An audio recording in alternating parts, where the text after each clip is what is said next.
This is Bloomberg Market Balance of Power. I'm Sherry An. And I'm David Weston.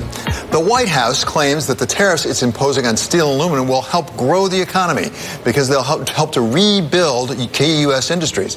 The last president to have emphasized growth quite as much as President Trump was probably Ronald Reagan. And David Stockman was a key member of the economic team, serving as his budget director. He went on to work on Wall Street and in corporate America, and he remains an avid student of the American economy. And we welcome now Mr. Stockman back to Bloomberg. Good to have you here, David. Thank you for being here. Thank you. So you were one of the real architects of Reaganomics. Take a look at these 232, under Section 232, these tariffs that are being talked about. Is there an argument that those will actually be pro-growth for the economy, something that President Trump has said he wants? Absolutely not. This is the dumbest thing that Donald Trump has done yet, and there's a lot of competition. I've been involved in this steel thing ever since I was a congressman in the late 70s. And let me tell you, the steel industry is the biggest bunch of crony capitalist crybabies in the entire Beltway lobby farm, and that's a lot of competition. They gang tackle every president, including my President Reagan, who comes into office with a tale of woe, demanding protection, and now they found the biggest sucker of all, because Donald Trump's education about economics and trade apparently ended with 17th century mercantilism, okay? Now, the point is, this has nothing to do with national security. Let's get this out of the way. The DOD says it only needs 3 million tons of steel a year, and frankly, if we had a decent defense budget, much lower, we wouldn't need that. We produce 82 million tons. They've exempted Canada and Mexico. That's 10 more. Brazil produces nearly 5 million, or exports 5 million tons to us.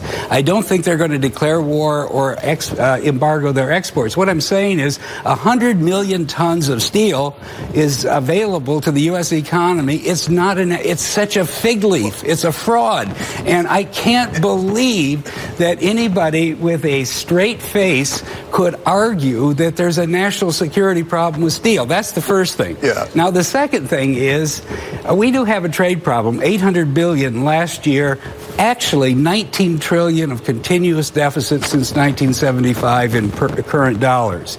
But steel is the least of it. The entire steel trade deficit is 20 billion, 2% of the problem. And it's at the wrong end, and this is really important, of the supply chain.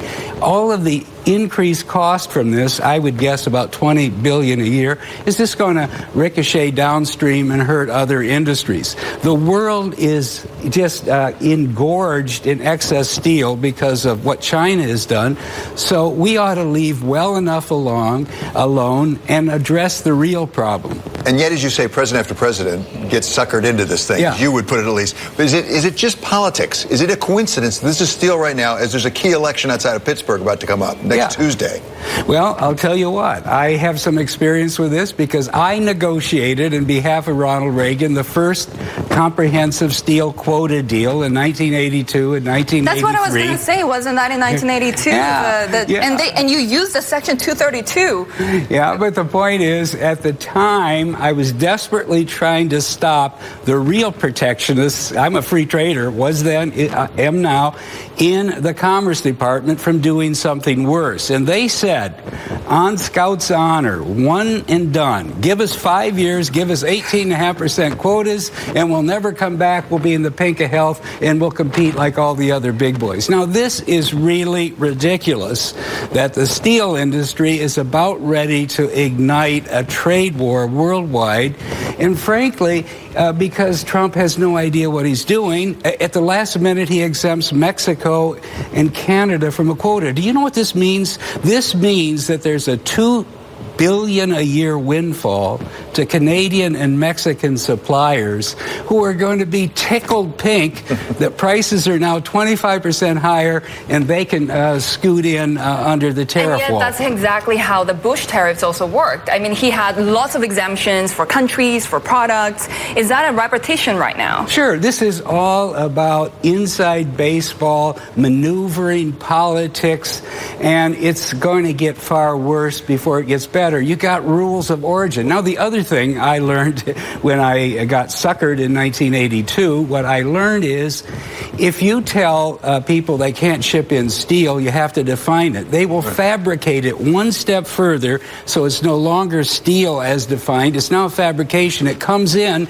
and it's 25% cheaper in terms of the steel content than anything made domestically. So it's just an invitation to massive churning. It has nothing to do with growth. David, I'm not sure. I don't think you like these tariffs very much, but but you also admit that there is a trade issue here. We've got enormous trade deficits. So if you were back at OMB, you got to direct it, and you had one thing to do to really make a difference for the good, what would you do? I would go to the president. I would say, make me chairman of the Federal Reserve, because I will fix this thing, because the trade problem results in bad money, not bad trade deals like Trump seems to think, and by the fact that we have a Fed that's creating such massive bubbles that corporate America is focused on one thing: financial engineering, stock buybacks, M&A deals that make no sense. They've used trillions of dollars of cash flow to pump it into Wall Street to get their stock up, their options up. They're not investing. Do you know that today real net investment in business in America is down 30%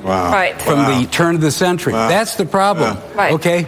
David, a lot to be said there. David Stockman, thank you. Former budget director under President Reagan and author of David Stockman's Contra Corner.